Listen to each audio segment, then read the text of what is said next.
Alors, dans les livres de fiqh, donc on va attaquer la pureté rituelle. Donc on a vu un petit peu la partie introduction générale qui donne un certain nombre de terminologies. Je vous donne juste un terme que vous allez trouver souvent dans les livres. Ce terme, je vais le dire en arabe, et comment il est traduit en français, vous allez le voir. C'est juste pour comprendre qu'est-ce que ça veut dire. Vous avez par exemple, en parlant de la prière, du rite, sur une question juridique, hein, on est bien dans le juridique, dans le fiqh, et vous allez trouver par exemple, Imam Malik a dit ça, mais le Jumhur a dit autre chose. Le terme le Jumhur. Alors, al-Jumhur, hop. Donc, en arabe, al-Jumhur, on écrit comme ça, Jumhur.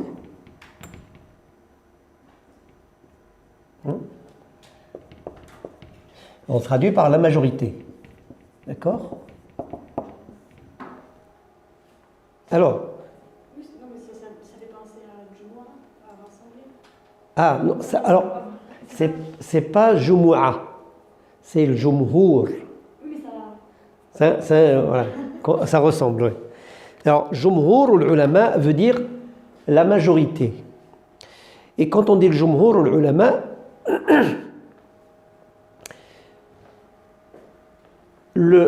on veut dire que, alors, on a les 4 imams. Hein? On a Abu Hanifa, je les mets dans l'ordre. Imam Malik ibn Anas.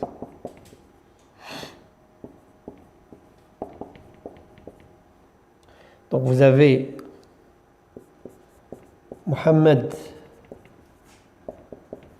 ibn Idris al-Shafi'i.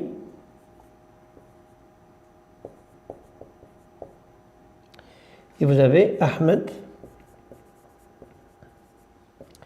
ibn Hanbal.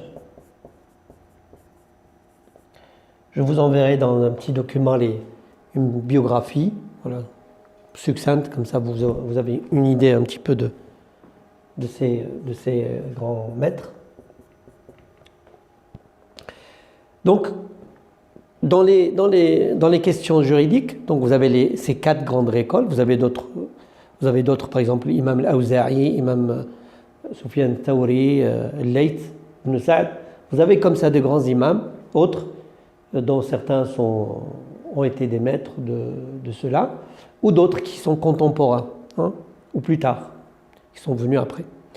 Donc vous allez, par exemple, sur une question, ces 3 vont être d'accord, mais lui, non. D'accord? Il a une autre réponse par rapport à ça. D'accord? Donc, quand on dit le Jumhur, ça veut dire 3 parmi 4. D'accord? Ça veut dire 3 parmi les 4. Quand on dit Ijma', c'est-à-dire consensus, ça on le verra dans les fondements. En fait, l'idée c'est que tous les savants d'une même époque ont été d'accord. Il y a eu un consensus général. Il y a différents types de consensus, mais retenez ça, c'est que voilà, c'est différent. Jumhur ne veut pas dire ijma', ne veut pas dire qu'ils sont tous d'accord. Mais Jumhur, ça veut dire la majorité, ça veut dire 3 parmi 4. On peut trouver, la plupart du temps, ça veut dire ça, ou encore, une petite variante, si vous voulez, c'est quand on a Imam Malik et Abu Hanifa d'un côté, sur une même réponse, Imam Shafi'i et Ahmed ibn Hanbal sur une autre réponse. La plupart du temps, vous savez, Imam Shafi'i, il a un petit peu vadrouillé. Hein. Donc il a été en Irak, puis il a été en Égypte, il a été à Médine. Et en fait, quand il était en Irak, il avait une jurisprudence, et quand il est allé en Égypte, il a changé sa jurisprudence. Donc, en fait, par rapport au contexte et l'environnement donc, sur la même question, il disait deux choses différentes. Donc, vous avez trouvé souvent, Shafi'i, qu'il y a deux avis. Il y a un avis ancien, un avis nouveau. Et la plupart du temps, on trouve des avis qui se rapprochent des premiers. Dans le nouveau ou l'ancien? Hein? Dans l'ancien ou dans le nouveau, on trouve des avis qui se rapprochent? Des deux. Ah, d'accord. Des deux. On peut trouver des deux. Mais la plupart du temps, c'est-à-dire que on trouve même quand Shafi'i est avec une majorité, avec Imam Ibn Hanbal, on trouve une partie des Shafi'ites qui se rapproche de ça. Donc le Jumhur peut indiquer aussi cette variante. Hein. Mais retenez, quand on dit le Jumhur, ça veut dire que la majorité, c'est 3 parmi 4 qui sont sur ce point. D'accord? Donc ça, c'est un point de vue terminologique, c'est que quelque chose que vous allez, que vous risquez de croiser un peu dans les livres, hein, qui est traduit par la majorité. Parce que des fois, vous n'avez pas tous les avis qui sont cités, mais vous avez cet aspect qui est indiqué. Alors, la pureté rituelle. Donc vous avez la notion de purification, at-tahara, hein, at-tahara. Donc le terme, d'un point de vue traduction, veut dire propreté. En arabe, on a deux termes. On a nazafa, qui est propreté, et on a tahara, qui veut dire pureté. D'accord, hein? C'est deux termes différents. Donc, mais le sens, c'est que elle a un sens de propreté et on a un sens de pureté rituelle. C'est-à-dire, c'est le rite qui définit cette pureté. Entre impur, pur, on va voir ce que c'est. Donc ça, c'est important. Alors, juste entre parenthèses, je l'avais dit, mais ce terme de purification, hein, on va le trouver un peu partout dans tout l'islam. Hein. Le but, c'est de purifier son âme et l'élever pour qu'on quitte ce monde avec une âme pure, une âme lavée, une âme sereine, une âme épanouie. Voilà. Donc tout le travail, le cheminement du musulman dans cette vie consiste à cela. Et c'est pour cela que, par exemple, je vous donne un hadith concernant les ablutions, hein, que le musulman, quand il se lave, quand إِذَا تَوَضَّأَ الْعَبْدُ الْمُؤْمِنِ, quand le croyant fait ses ablutions, et quand il se lave le visage, sort de son visage tout péché qu'il a pu regarder avec les yeux. Vous voyez que ici, dans le geste de laver le visage, qui est matériel, qui consiste à laver la sueur, laver les souillures, des saletés, un garagiste la suie, et aussi un lavage spirituel, puisqu'on parle de péché. Le péché, c'est pas matériel. Hein. Voilà. Donc vous voyez qu'il y a les deux notions dedans. Donc c'est une pureté. Le geste matériel est aussi accompagné d'une pureté. C'est pour ça que ce qui rend l'acte un acte d'adoration et rituel, c'est l'intention. Quand on abordera les ablutions, on en parlera. Donc, la purification, d'un point de vue terminologie, pour les arabophones, terminologie, ça veut dire stilahan. Hein? On dit lugatan. Donc, étymologie linguistique, c'est-à-dire dans la langue arabe. Wastilahan, ça veut dire terminologie utilisée dans les sciences du fiqh. Hein? L'istilah, ça veut dire, dans chaque métier, il y a des terminologies spécifiques. Hein. En médecine, on a une terminologie spécifique. En mécanique, on a une terminologie spécifique. Hein. Dans l'enseignement, on a des terminologies. Donc, c'est ça ce qu'on appelle istilah. C'est-à-dire une norme de mots. Donc, la purification consiste, c'est l'action de lever l'état d'impureté et de retrouver un état de pureté rituelle. D'accord?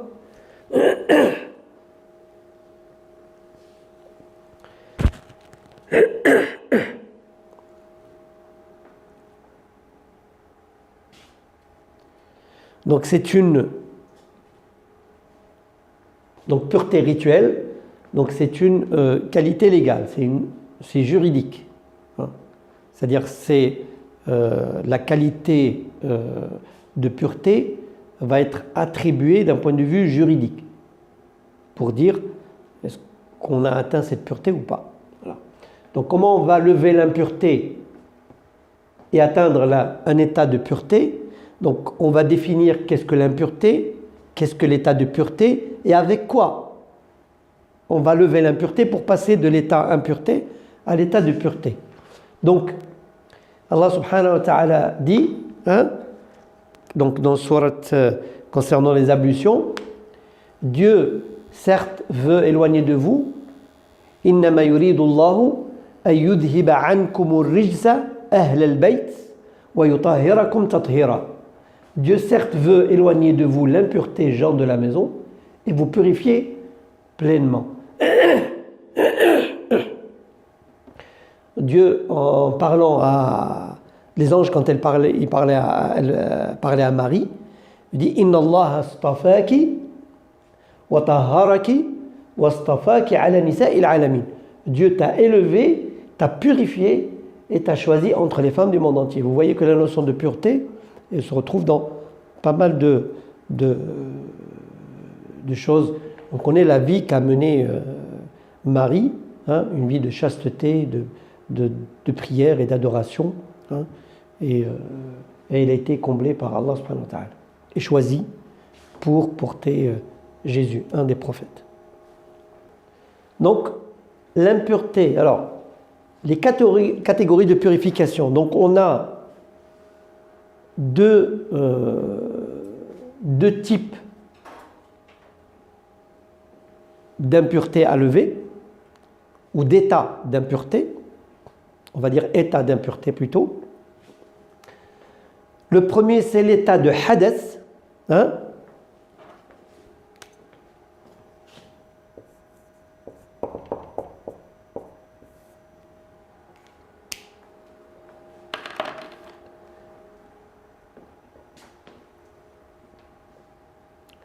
Alors, on appelle hadath, c'est tout ce qui sort par les voies naturelles, urine, gaz, sperme, menstru. Donc on est en état de hadath. Hein? C'est quelque chose qui sort du corps.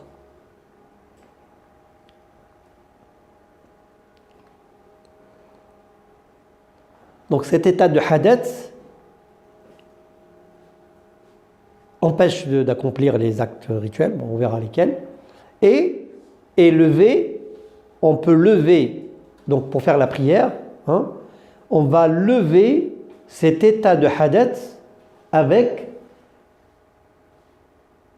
un certain nombre de cas, les petites ablutions, les grandes ablutions, ou bien le tayammum, les ablutions sèches.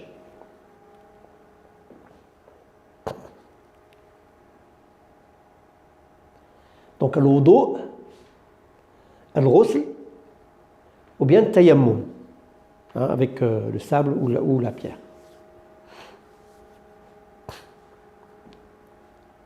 D'accord? L'autre état qu'il faut lever, il faut les deux, c'est ce qu'on appelle al-khabath.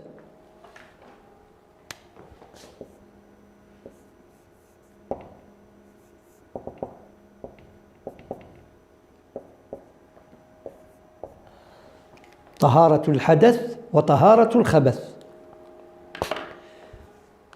Le khabath, c'est une souillure matérielle. C'est une saleté qui a entaché soit mon corps, hein, mes habits, ou l'endroit où je vais prier. Et donc je ne peux accomplir la prière dans cet état qu'en enlevant cette impureté ou cette souillure.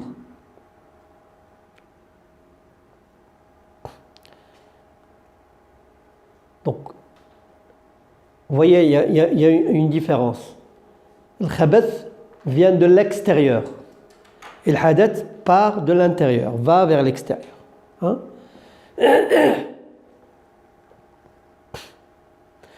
Donc il va être levé soit par une purification aqueuse, un lavage, hein, aspersion, ou une purification sèche par essuyage.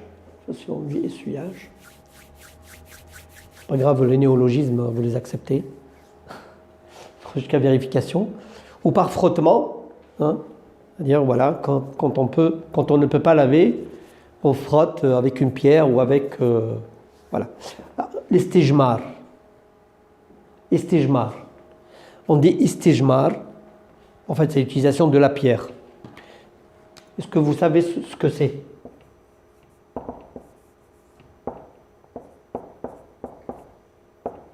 Pour me donner un exemple. Quelque chose que tout le monde utilise. Quand on va aux toilettes, on utilise le papier hygiénique. C'est de l'istijmar, parce qu'on n'utilise pas de l'eau. Si on utilise de l'eau, c'est autre chose. L'istinja. Istinja, j'écris au fur et à mesure, je ne sais pas si vous notez, mais c'est pour avoir les mots en face. Donc ça, on a vu.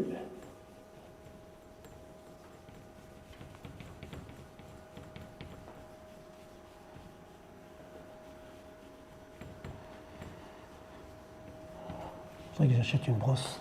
Je l'ai quelque part. Mais... Donc istinja. Donc on le noterait peut-être comme ça. Istinja. En fait, c'est se laver avec de l'eau.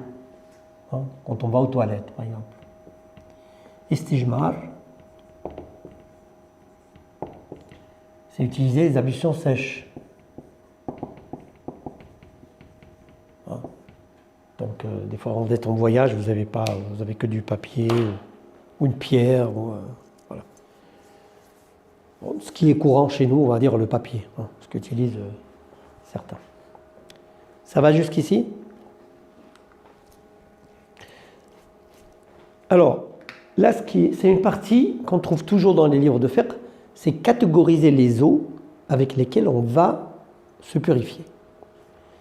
Quelles sont l'eau qu'on peut utiliser et l'eau qu'on ne peut pas utiliser. Allah subhanahu wa ta'ala a dit dans le Coran, donc plusieurs fois, qu'il a envoyé l'eau du ciel pour vous purifier. وَأَنزَلْنَا مِنَ السَّمَاءِ مَاءً طَهُورًا. Retenez ce mot. Hein? مَاءً طَهُورًا. طَهُورًا.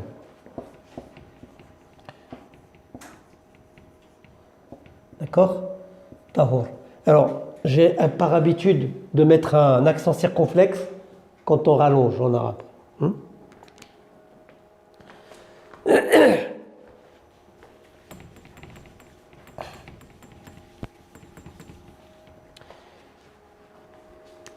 Il y a un autre mot qui est tahir.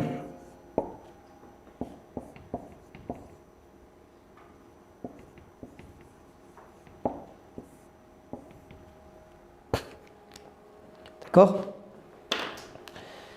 Alors, donc, la règle générale que vous devez retenir, c'est ça. L'eau, quand on peut désigner l'eau par le terme de eau, en majorité, sans lui rajouter un attribut, l'eau qui n'a pas changé de goût, ni de couleur, ni d'odeur, c'est l'eau qui est pure. Quand j'ai dis pure, c'est ça.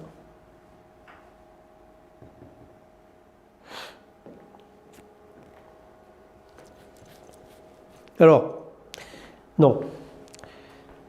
On va se mettre d'accord sur une terminologie et vous allez comprendre pourquoi. Ici, on va l'appeler purifiante. Et ici, pure. Toute eau pure n'est pas purifiante. D'accord ? L'eau purifiante, c'est celle qui va me permettre de lever l'impureté. D'accord ? Donc c'est pour ça qu'on catégorise les eaux.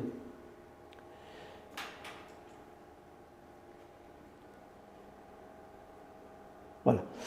Donc, première règle, c'est ça. L'eau qui, dans une des caractéristiques a changé, n'est pas pure. Donc, a fortiori, n'est pas purifiante.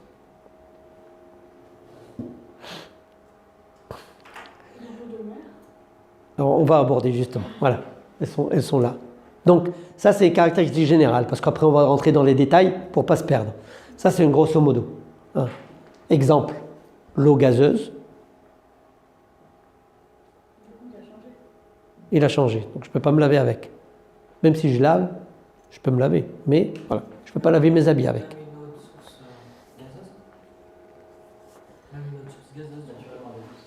Naturellement, à partir du moment où le goût a changé, voilà. Sauf l'eau de source. Pas l'eau gazéifiée dans la bouteille. D'accord ? L'eau de source naturelle, oui. Voilà. Parce qu'elle est naturelle. Tu dis de l'eau. Tu dis pas de l'eau gazeuse, tu dis de l'eau. Eau de source, tu l'appelles. Hein ? Donc la première catégorie d'eau, c'est al-ma'ul mutlaq. L'eau à l'état naturel. Donc, à partir du moment où on appelle l'eau, on peut faire les ablutions avec. Enfin, on peut se purifier avec. Donc, vous avez dans le document que je vous avais envoyé, vous avez un petit tableau qui récapitule, mais on verra après. Donc, l'eau de source, l'eau de pluie, l'eau de la rivière, l'eau de la mer. Hein? Retenez ce hadith du prophète alayhi salatu wassalam, où certains ils étaient dans le bateau et ils avaient en fait, quand ils emmenaient de l'eau avec eux pour boire, en fait ils n'en avaient pas assez. Donc ils ont posé la question au prophète, ils lui ont dit on part en mer et l'eau qu'on emmène pour boire n'est pas suffisante. C'est-à-dire que si on fait des ablutions avec, il n'en restera pas assez pour boire. Et est-ce qu'on peut utiliser l'eau de mer, l'eau de l'océan, pour se laver? Et il a dit le hadith, huwa at-tahuru ma'uhu al-hillu maytatuhu. Donc la mer est dans l'eau est purifiante, pure et purifiante, et dans le cadavre est licite à la consommation. Un poisson mort, on peut le manger. C'est pas comme une bête terrestre. D'accord ? Et ça, c'est lié au contexte, parce que du coup, c'était un bateau. Voilà, c'est parce que, du coup, l'eau de la mer, elle est pure et purifiante pour eux, parce qu'ils ont pas le choix, parce qu'ils sont en bateau, ou est-ce qu'elle est pure et purifiante pour tout le monde ? Pour tout le monde. C'est-à-dire que la réponse du prophète, c'est une réponse générale.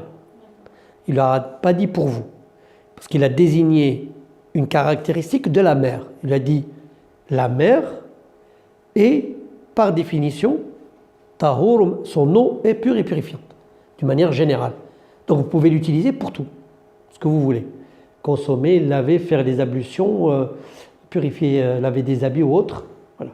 Donc c'est la terminologie utilisée par le prophète, c'est d'une façon générale. Ça vaut pour toutes les eaux à l'état naturel. Tout à fait, oui.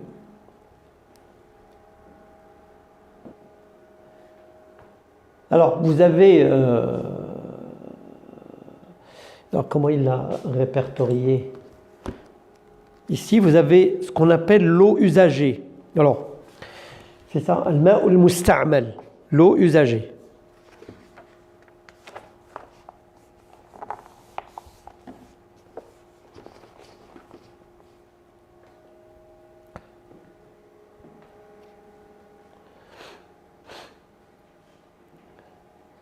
Alors l'eau usagée, il y a une divergence.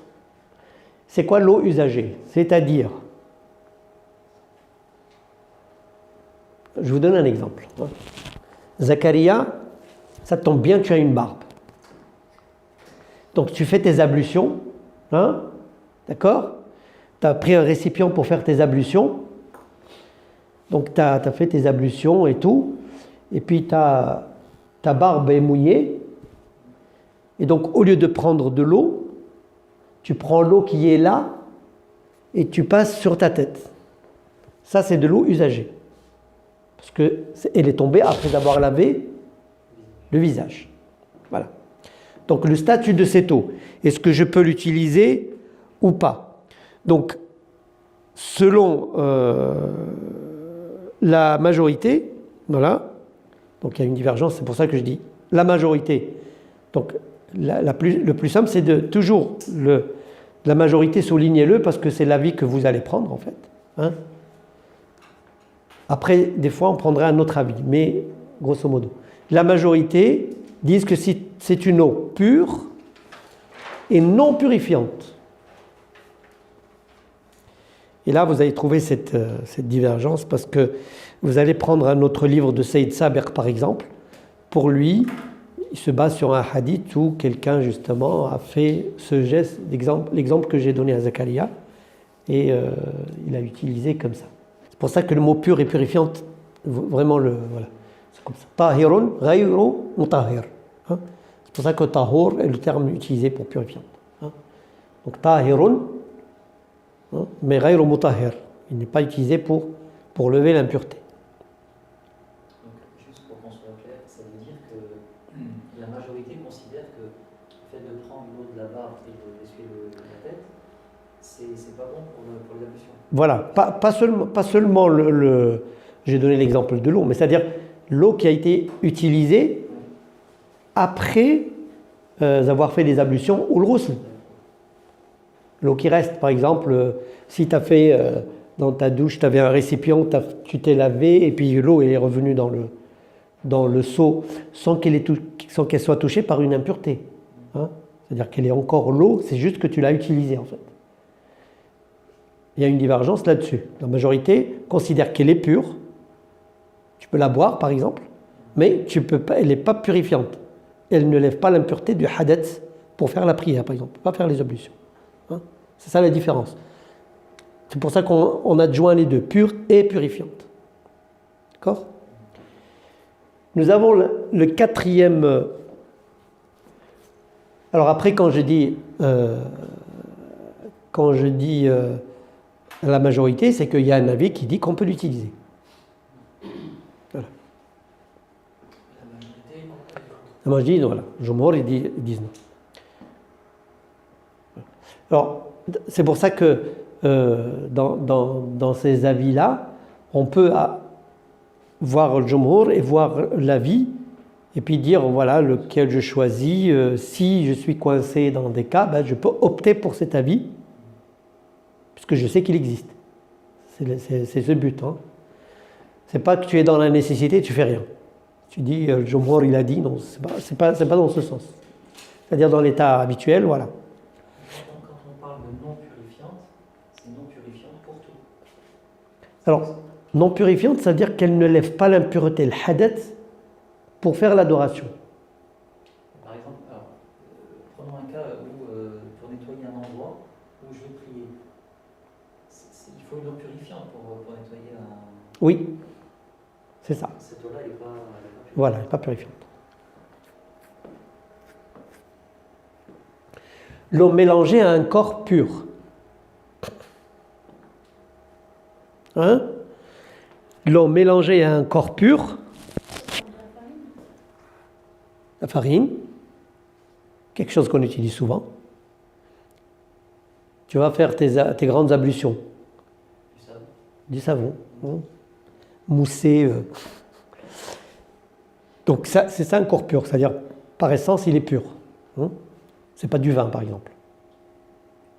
Le vin c'est une souillure, donc il va le rendre impur.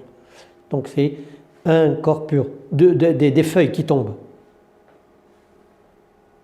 Un lac, voilà. Des feuilles tombent dessus, donc les feuilles sont pures, ne sont pas une souillure. Donc c'est un corps pur. D'accord? Donc là, pour ça, donc c'est une... Alors, en fait, il y a pareil une divergence là-dessus. Donc c'est une eau pure et purifiante pour les Hanafites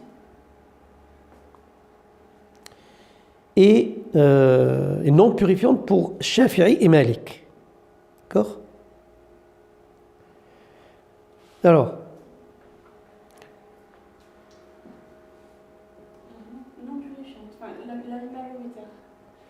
Quel est l'avis majoritaire? le Jumhur. Alors, ici, on a deux Shafi'i et Malik qui disent qu'elle n'est pas purifiante, et pour les Ahnaf, elle est purifiante. Alors, il y a quelque chose sur laquelle ils se rejoignent. Hein. Et ça, on va le voir un petit peu. C'est Imam Malik va pas jusqu'à l'interdiction,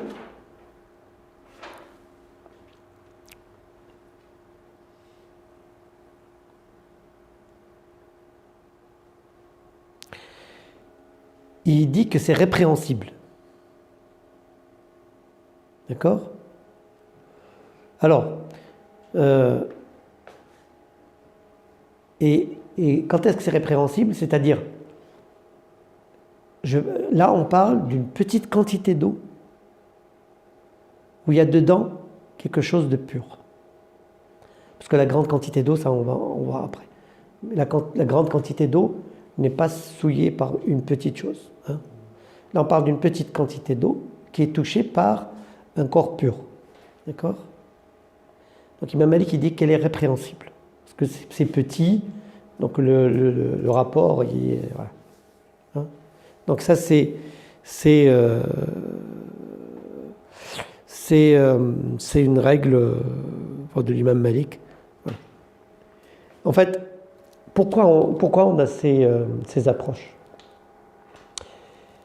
Imam Malik, ce que fait habituellement, et tous les savants, c'est que des fois on a plusieurs hadiths. D'accord? C'est pour ça qu'on a des divergences. Les uns vont opter pour 2 hadiths, les autres pour 2 autres. Et l'attitude la plupart on trouve chez Imam Malik, c'est de trouver une compréhension qui permet de rassembler les hadiths, pour qu'il n'y ait pas de contradiction. Al-jam'u bayna an-nusus.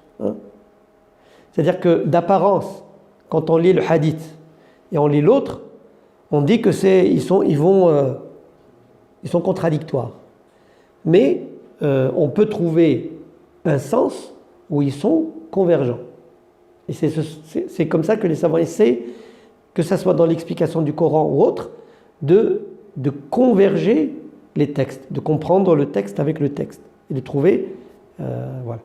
Après, on regarde bien sûr l'authenticité et autres, parce que des fois ils sont de même degré. Que ça soit de même degré de faiblesse ou de même degré d'authenticité.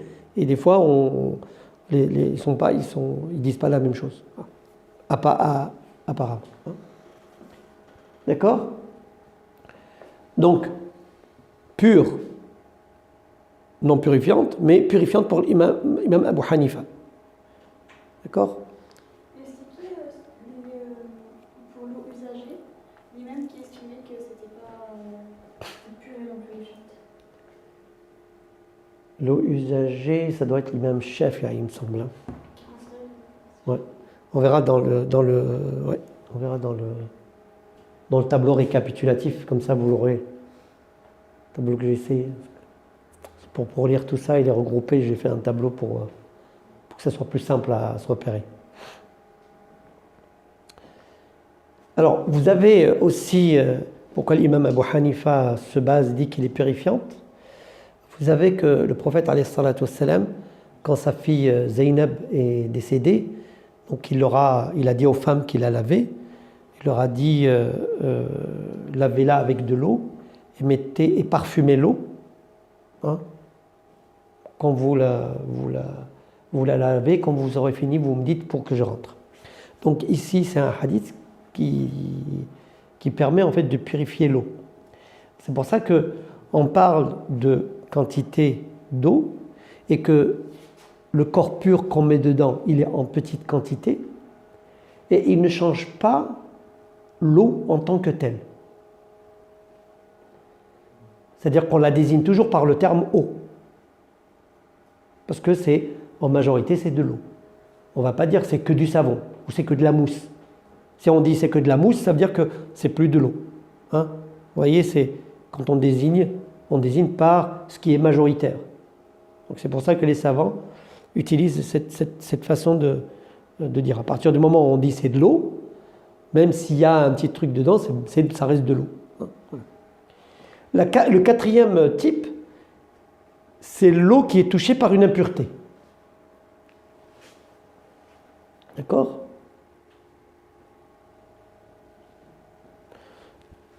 L'eau touchée par une impureté, donc il y a quelque chose d'impur qui est tombé dedans.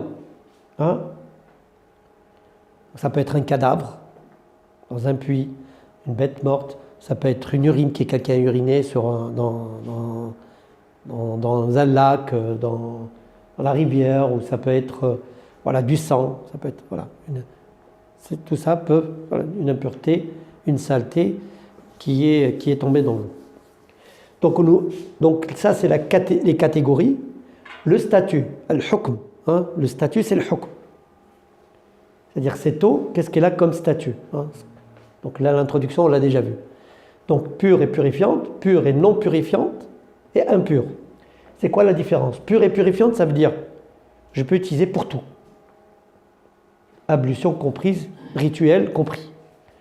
Pure et non purifiante, c'est-à-dire je peux laver avec, hein, mais je peux faire la vaisselle, je peux la boire, mais je ne peux pas, elle ne me permet pas de faire mes ablutions avec.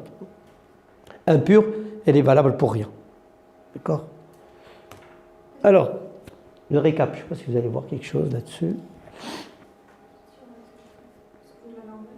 Oui. Alors, je vais le lire comme ça. On va parce que j'ai mis justement les différences, comme ça vous allez. Donc, en haut, nous avons les catégories de l'eau. Hein.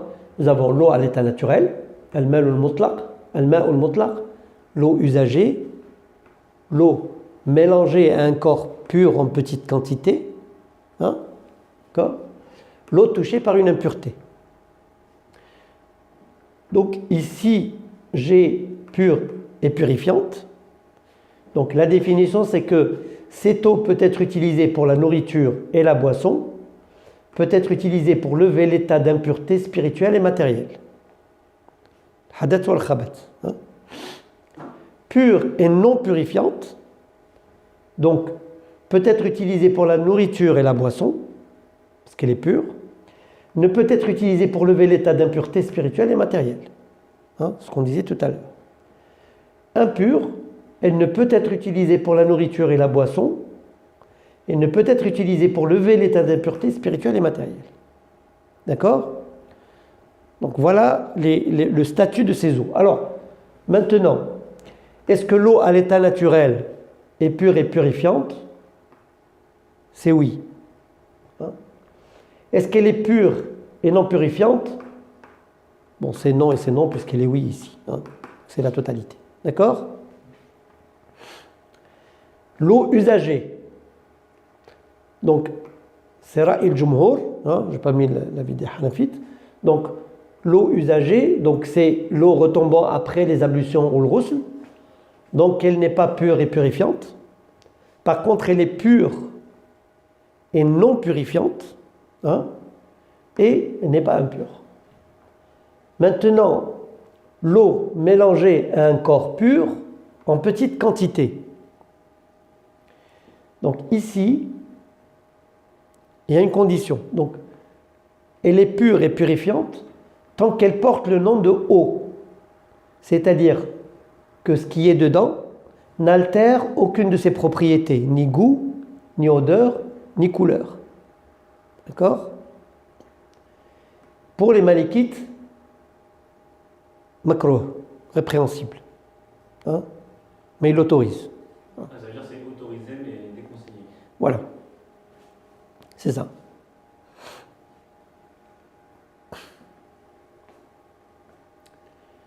Donc, ici, si une de ses propriétés change, elle reste pure, mais non purifiante. D'accord? Du Coca-Cola, tu peux le boire, mais tu ne peux pas faire tes ablutions avec. Hein? D'accord? Voilà.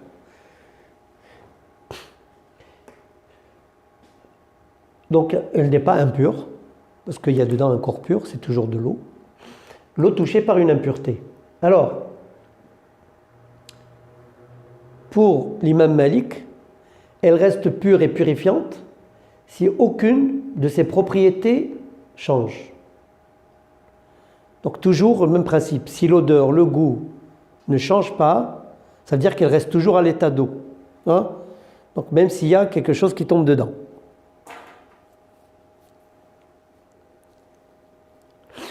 On parle toujours de petites quantités d'eau. C'est ça, hein? Non, là on parle de l'eau. Hein? Et c'est pour ça que la quantité, c'est l'imam Shafi'i qui va parler de la quantité. Donc pour les Hanafites, c'est non.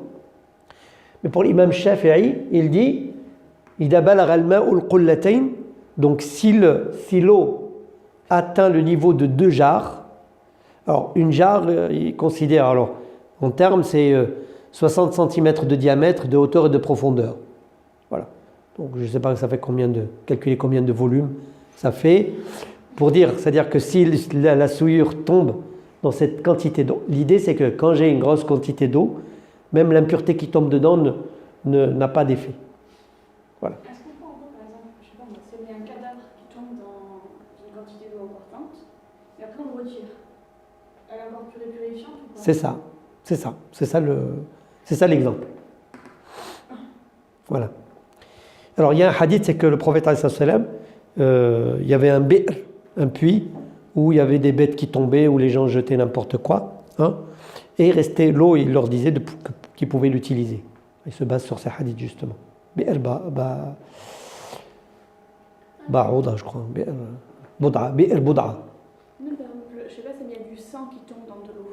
On ne peut pas le retirer le sang parce que ça se mélange. Oui, Mais s'il y a une mouche qui tombe dans un verre d'eau, je peux enlever la mouche. oui. Du coup, c'est une impureté, mais. Alors, je n'ai pas dit d'enlever le sang ni d'enlever quelque chose. Non, d'accord. C'est-à-dire que le fait que ça tombe dedans, ça ne change pas l'eau. S'il y a beaucoup de sang et tout l'eau est rouge, ben la couleur a changé. Donc on n'est plus dans cette catégorie. D'accord, hein? Donc il dit, si aucune de ses propriétés change, donc il reste purifiante et pure pour les malikites. Mais si la couleur change, effectivement, ce n'est plus... c'est-à-dire celui qui voit, il ne va pas dire de l'eau, il va dire c'est du sang. Hein? Mais s'il y a une goutte de sang qui tombe et puis ça ne change pas grand-chose, donc elle reste pure et purifiante pour les malikites. D'accord? Et pour Shafi'ite, c'est pareil. C'est-à-dire que si j'ai une goutte dans une bassine, bon, c'est pas... Donc on n'est pas extrémiste. Hein, dire c'est une goutte, je jette tout l'eau. Hein, il y a de l'écologie, il y a de l'économie, on pense à ça aussi.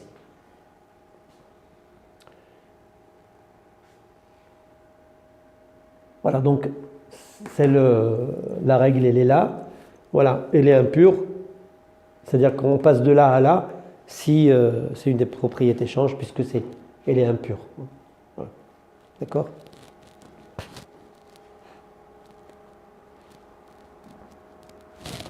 Donc là, vous avez des idées. Alors, les eaux qu'on utilise, je pense qu'on n'a pas de cas particulier dans notre quotidien. On a l'eau du robinet qui coule. Voilà. Alors, on peut parler peut-être du chlore. Il rentre dans quelle catégorie. Ça ne change pas l'odeur de l'eau. Même le goût aussi. Ça change le goût, le chlore, ça. Mais quand on la boit, l'eau du robinet, on ne le sent pas le chlore. Ah non, je pensais à la piscine. Ah, la piscine, ah oui. Ah bah justement, c'est ce qu'on disait, c'est la quantité en fait. C'est la quantité, exactement, voilà. Donc c'est la quantité. Puis vous avez pourcentage de chlore dans l'eau. Voilà. Donc là, c'est nous qui le jugeons. Oui. Si on voit qu'il y a C'est- un arôme, puis le goût a changé. Voilà. Ça c'est toi. Ça c'est le but, il est là. Hein. Allez, on va avancer sur ce qu'on appelle impureté et comment on l'élimine.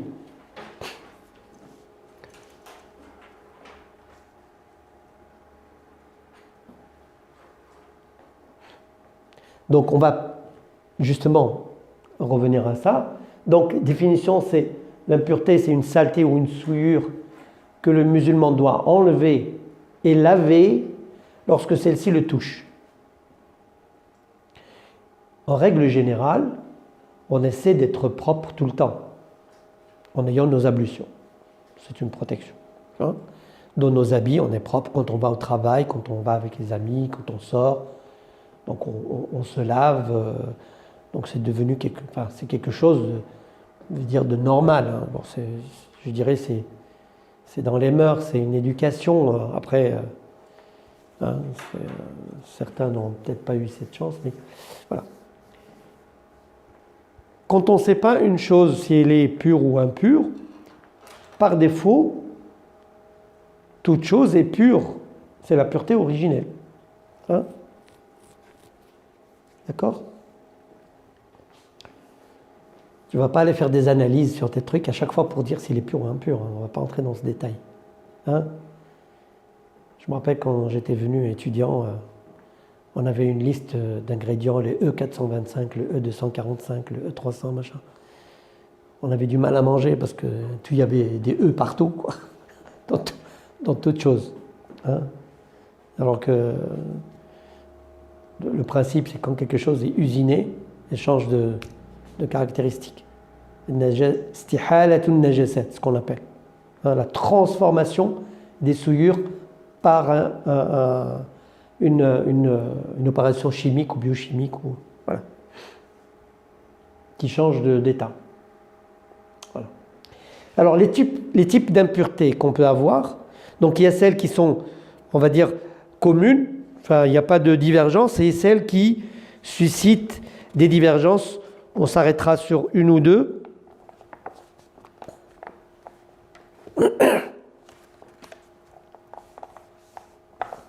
Alors, j'ai sauté une petite partie, mais est-ce qu'on en parle? Alors, je reviens sur une partie qui est la question par rapport aux eaux, hein, les eaux qu'on a vues, une partie concernant ce qu'on appelle le su'r. Je ne sais pas en français comment le traduire, c'est l'eau qui reste après qu'un animal ait bu dans un récipient. Par exemple, tu as une écuelle ou une assiette, le chat vient laper dedans. Est-ce que cette eau, je peux l'utiliser pour boire, pour laver, pour me laver, pour faire mes ablutions? Hein? Hein? Est-ce que la salive est impure? C'est pas impur? Voilà, on va y arriver, oui. Alors, on va parler de l'être humain. Si un homme boit dans un verre, l'eau qui reste, est-ce que je peux me laver avec? Hein? Elle est pure et purifiante. Et si c'est pas un non-musulman? Si c'est un non-musulman? Ce quelqu'un, il me regarde, il me dit... Parce que ça ne change pas. Tout à fait. Il n'y a pas de catégorie. L'être humain, par défaut, il est pur. Même le cadavre. L'entité est pure. La dépouille d'un être humain est pure. Donc ça, c'est quelque chose. Voilà. Donc l'état que peut être dans lequel peut être un être humain n'a pas d'impact sur le fait qu'il ait touché l'eau ou pas. Ça ne change pas. Il ne rend pas l'eau impure. qu'il soit en état de janaba ou en état d'ivresse, sauf si le vin touche. Mais lui, en tant qu'être humain, n'en a pas d'impact sur cet aspect. Hein. C'est important. Donc le chat, c'est pareil. Les animaux licites à la consommation, pareil, purs et purifiants, selon la majorité. Pas majorité, consensus, ijma'.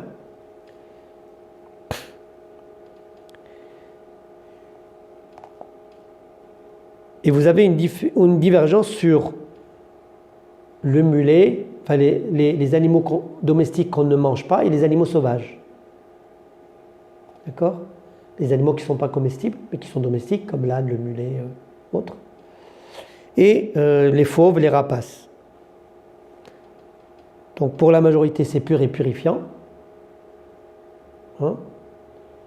Donc si un tigre boit dans ton verre, tu peux l'utiliser. Hein ? Mais il n'est pas, sauf pour les hanafites.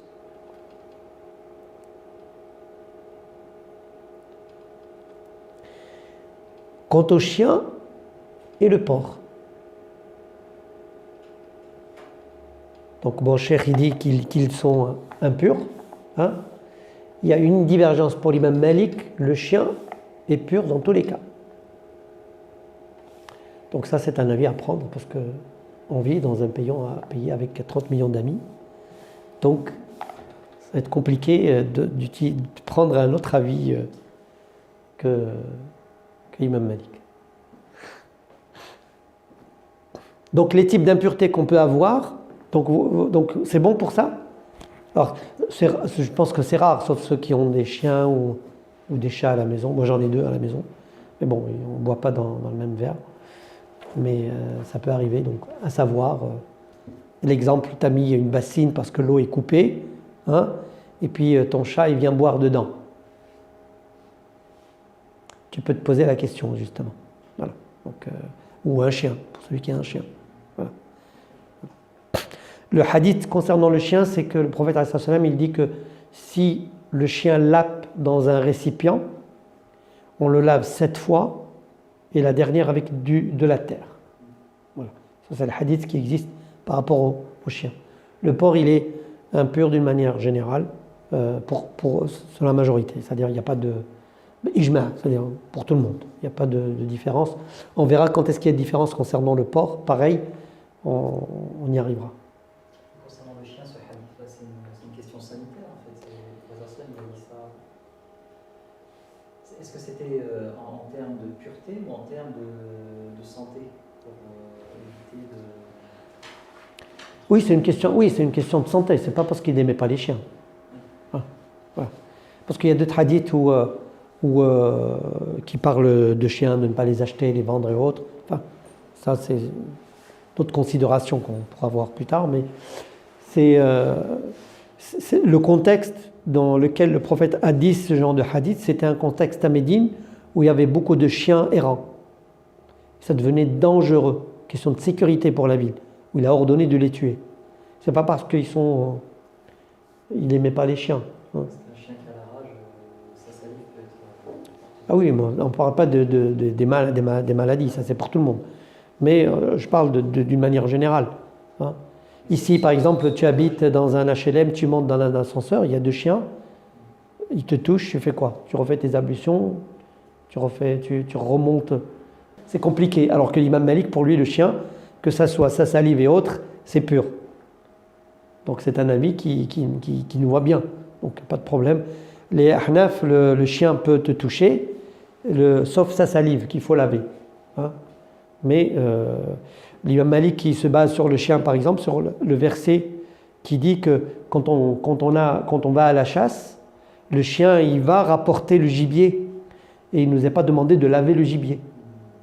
Alors que puisqu'il a pris avec sa gueule, forcément il y a de la salive. Donc voilà, donc il est pas, donc c'est pas, donc urine et matière fécale, donc ça c'est évident. Le liquide séminal. Donc vous avez 3 liquides pour l'homme donc le madi et le wadi et le mani. Donc le liquide séminal, la sécrétion et le sperme. Bien sûr, les deux premiers nécessitent les ablutions, le troisième, les grandes ablutions. Vous avez le liquide amniotique de la femme qui perd les os, par exemple.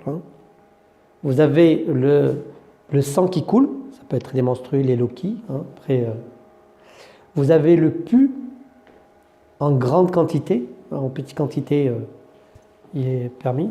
Un petit bouton, c'est pas. Donc le chien et le porc. Donc le chien est pur, sauf s'il consomme une impureté. C'est-à-dire que si sur lui, il a touché une impureté ou autre, c'est pareil. Donc le vomi qui a changé. Exemple, c'est un exemple. Quelqu'un vomit sur toi. Quelqu'un vomit sur toi, donc il a mangé une pierre, il a vomi la pierre. Bon, la pierre n'a pas changé d'état, c'est une pierre. Par contre, s'il a mangé, je sais pas moi, une ratatouille, et puis quand il a... donc je vous laisse imaginer, ça a changé de couleur.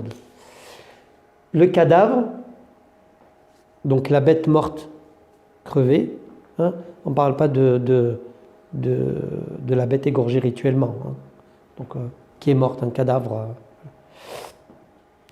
Exception faite de la dépouille humaine, le poisson, la sauterelle, voilà.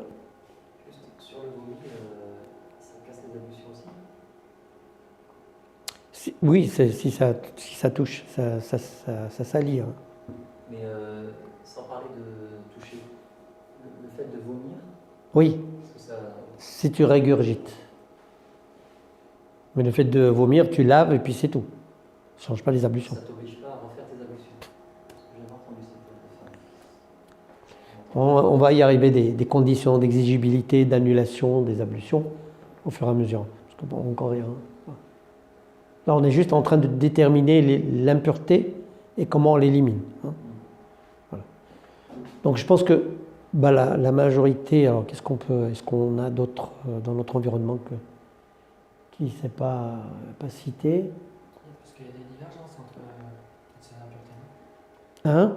Il y a des divergences pour certaines de ces impuretés. Alors, celle que j'ai mis la plupart du temps, non. Alors, j'ai mis le sang. Alors, le sang, je parle du sang en grande quantité.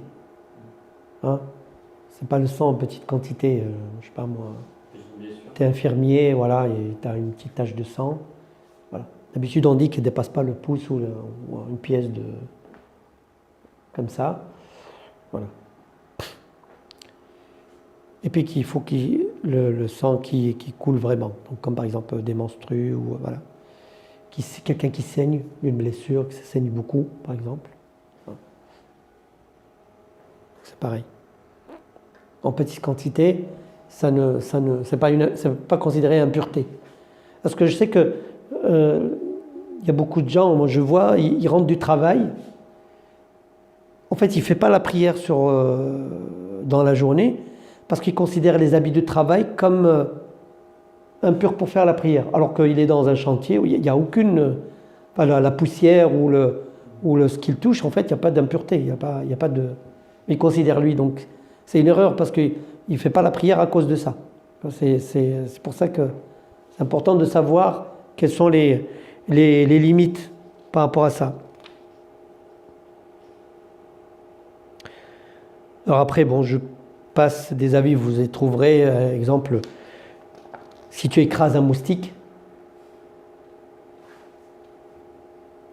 donc c'est pas grave. Un abcès dans la... Voilà, pareil. Voilà. C'est pas une souillure.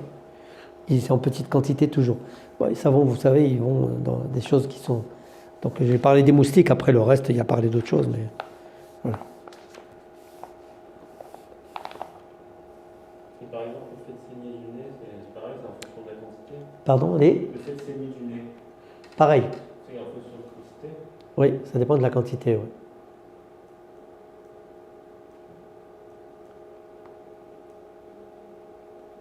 Voilà, la bête morte non égorgée, hein. Précision. Voilà.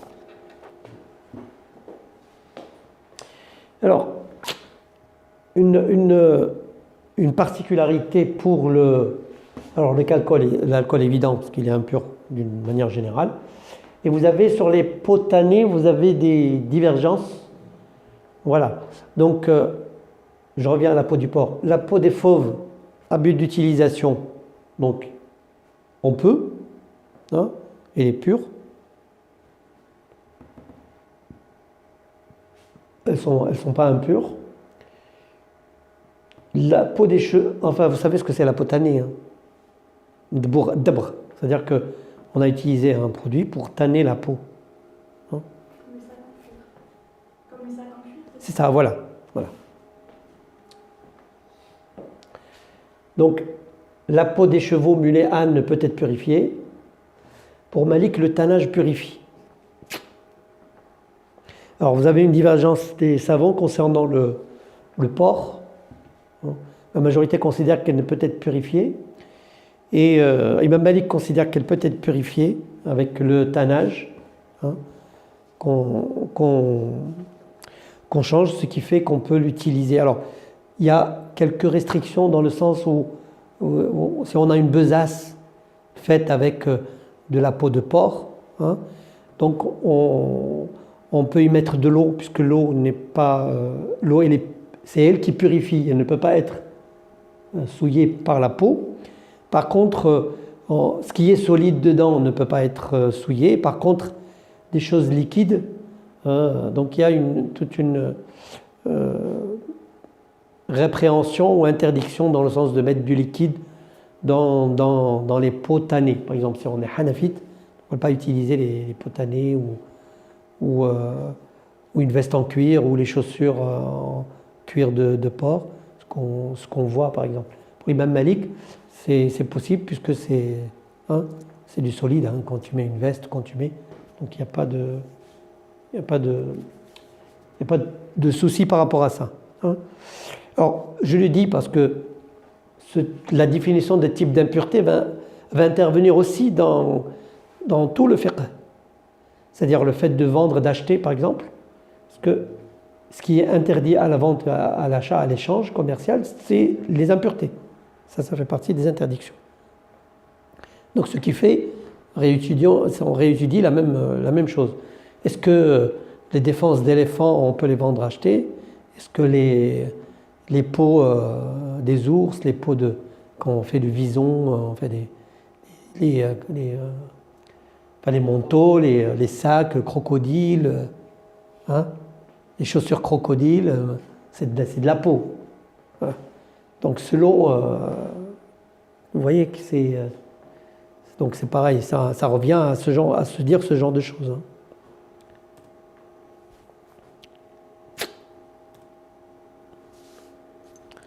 Alors,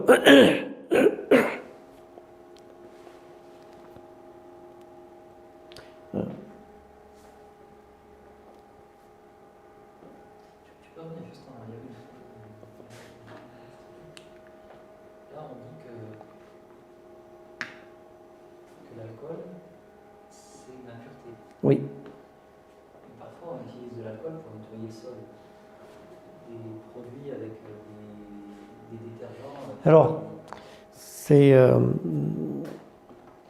je ne sais pas si... Alors, l'alcool, non, c'est peut-être une mauvaise traduction. C'est le khamr. Alors, c'est toute la définition. Innama al-khamru, le vin. D'accord? Le vin.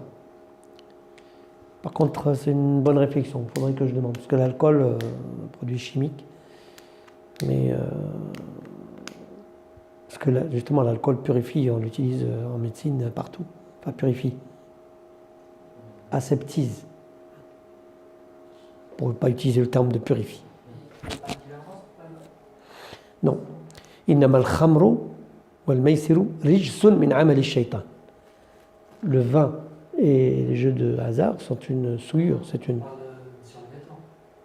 Oui, non, mais la définition déjà, c'est d'une manière générale. Parce que le vin, on peut ni le vendre, ni l'acheter, ni le porter. Il y a une certaine catégorie, parce que c'est une impureté en fait. Donc c'est clair. Mais sauf que le Coran parle de khamr. Khamr, le terme veut dire c'est la macération d'un fruit ou d'un jus qui va atteindre un degré de telle façon qu'il devient enivrant quand on le boit. C'est ça en fait le khamr. Si on veut définir exactement ce que c'est ça. Et l'alcool à 90, par exemple, c'est quoi? Je sais pas d'où ça vient l'alcool. L'alcool, ça existe partout, hein, c'est des alcools. C'est pas forcément une. C'est pas une macération, ça? Je sais pas d'où ça vient. Enfin, la macération, c'est le fait de le laisser en contact avec. En fait, l'alcool, c'est la transformation des glucides, hein, c'est ça. Hein. On a bien des alcools. Non, t'as oublié la chimie, toi.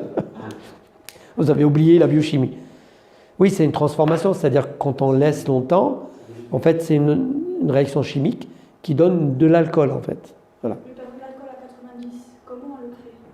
C'est vrai qu'on attend par exemple que le vin C'est- de l'alcool apprend l'extrait ou comment ça se fait? Non, mais l'alcool, on le trouve dans plein d'autres choses. Hein. Tout ce qui est, C'est un procédé chimique. tout ce qui est transformation avec si je me rappelle bien, c'est bien ça. Radical OH, c'est de l'alcool. Dans les sirops, par exemple, on a de l'alcool quand on boit des sirops. Pour la toux, les sirops, point de vue médical, on a de l'alcool dans la levure, par exemple, qu'on utilise. On a le vinaigre d'alcool. C'est-à-dire que on a, si mes souvenirs de chimie sont encore corrects, on a le sucre, quand on le laisse, il donne de l'alcool, et quand on laisse l'alcool, il devient du vinaigre.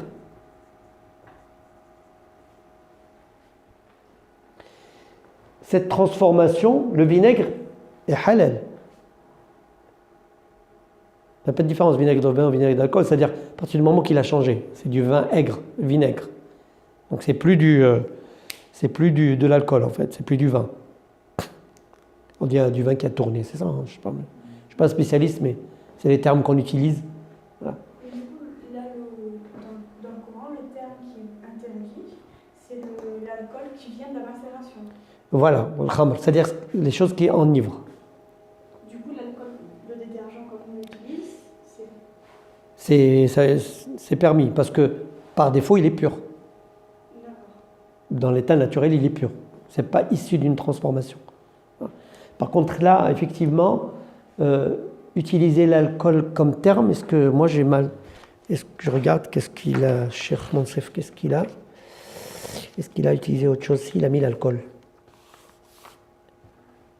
Bonne réflexion, je chercherai ça, je lui poserai la question d'ailleurs. Parce que tu vois, les traductions doivent être un peu précises. Parce qu'on utilise l'alcool, on l'utilise pour nettoyer une plaie, pour aseptiser, voilà. Après, il y a une différence entre l'alcool utilisé pour raison médicale, c'est permis, à petite quantité. L'alcool dans un sirop, tu ne vas pas refuser. Si le médecin te prescrit, te dit voilà, il faut que tu prennes ça pour la toux, ça pour machin, tu ne vas pas dire non, je suis musulman, je ne bois pas d'alcool. Ça n'a pas d'impact. Il y en a qui le font. Après, tu peux dire est-ce qu'il n'y a pas une alternative, mais comme c'est prescrit par raison médicale, c'est une nécessité en fait. Donc ça, il ne faut pas être un petit peu intégriste là-dessus. Mais voilà. Donc, grosso modo, c'est ça. Donc là, il faudrait que je vérifie ça.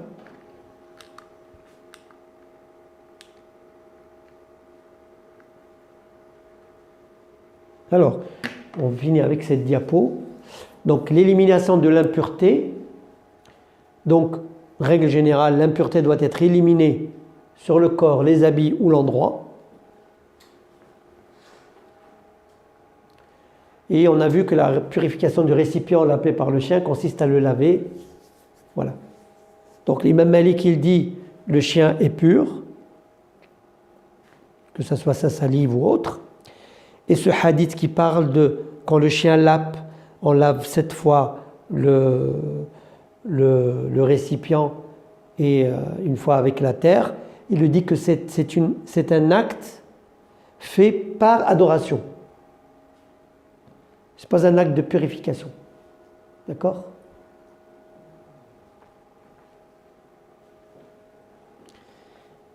Parce que pourquoi 7 fois? C'est la question. Et pourquoi avec de la terre?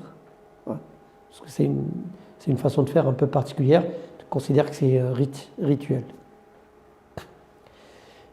Et c'est obligatoire alors de laver le récipient qui a été lavé par le chat? Oui. C'est ça, oui. Oui, c'est la démarche, oui, il faut le faire. Selon ma vie, c'est obligatoire. Il faut le laver, le récipient. Oui, c'est une adoration. C'est-à-dire, c'est une adoration, le faire quand il a mangé dedans, si tu veux remanger dedans. Voilà. Si quelqu'un partage la même assiette que son chien. Ça existe, hein, dans les appartements, il existe. Après, la plupart des musulmans, ils ont une relation avec le chien un peu particulière. Donc, bon, c'est peut-être culturel, hein. Je dis ça, mais c'est peut-être culturel. Donc, alors, une dispense, donc ça c'est, vous l'avez constaté en fait, impureté infime, dont on ne peut se préserver. Hein, donc, on a donné l'exemple du sang, ou, hein, donc on essaie de l'enlever, et puis voilà.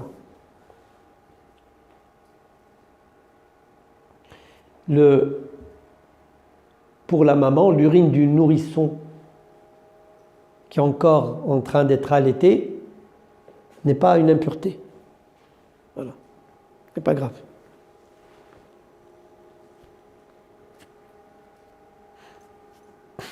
Encore allaité, ça veut dire jusqu'à un certain âge? Oui. Parce que bon, on peut... Quand t'arrêtes, en fait, quand on dit arrêter l'allaitement, ça veut dire qu'il passe à manger normalement. Donc à partir du moment qu'il mange normalement, ce n'est plus... Parce que le lait de la mère, il est... Voilà, on est encore dans le cycle, comme s'il était... c'est-à-dire c'est pur. Ce qu'il mange, Jusqu'à 1 an. c'est pur. Hein? Jusqu'à 1 an, quoi. Non, on peut aller jusqu'à 2 ans. Celui qui est à allait, il peut aller jusqu'à 6 ans. Jusqu'à 2 ans. Oui, mais je veux dire, c'est ça, il mange. Même s'il est allaité, il prend quand même de la nourriture, l'enfant à 6 mois. Oui, à partir du moment où elle passe la nourriture autre que le lait. Voilà, c'est ça. Dans ce cas, n'importe que ce soit l'allaitement naturel ou l'allaitement Par biberon, tu veux dire? Non, je pense que l'allaitement naturel. Il y a des bébés qui n'ont pas d'allaitement, comme directement d'allaitement artificiel. Oui, il passe directement à l'allaitement artificiel, je sais. Ouais. Dans ce cas, l'urine n'est pas. Dans ce cas, l'urine n'est pas pure. Parce que l'idée, c'est qu'il est encore allaité par le lait de sa maman. Ah oui, c'est vraiment ça qui... C'est dans ce sens. On peut trouver... tu vois? Je croyais que c'était dans Mais c'est donc ce sont deux éléments que je dois faire ma petite recherche là-dessus. L'allaitement. Attends, peut-être. Je l'ai rajouté. Alors.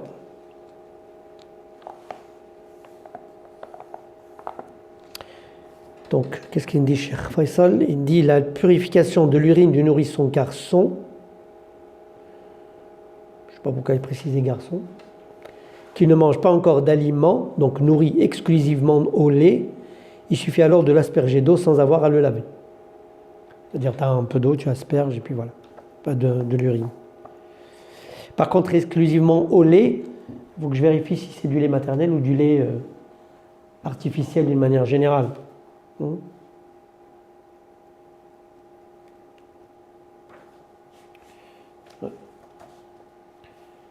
Il faudrait que je regarde, que je reprécise ça.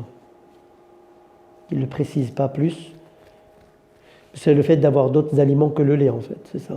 Parce que avant, les Arabes, ils avaient, enfin, soit ils allaitaient la plupart du temps, mais ils donnaient aussi du lait de chèvre ou lait de.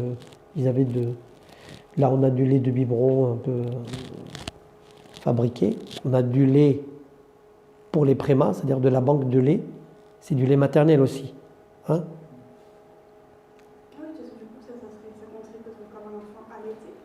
Allaité, ça serait partout, ouais. Ça serait pour tout lait. Du lait maternel, mais qui vient du biberon. Oui, ce serait la même chose, oui.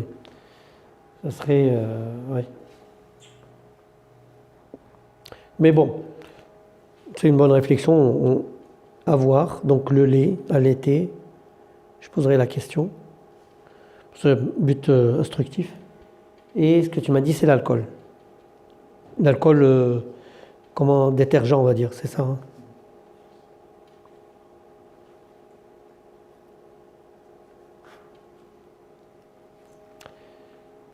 Très bien. On va arrêter sur ça. On passera à la troisième chose, c'est comment les règles de bienséance pour faire ses besoins quand on va aux toilettes. Bon, c'est des règles que vous connaissez bien sûr. Juste rappeler certaines choses. On verra ça la prochaine fois.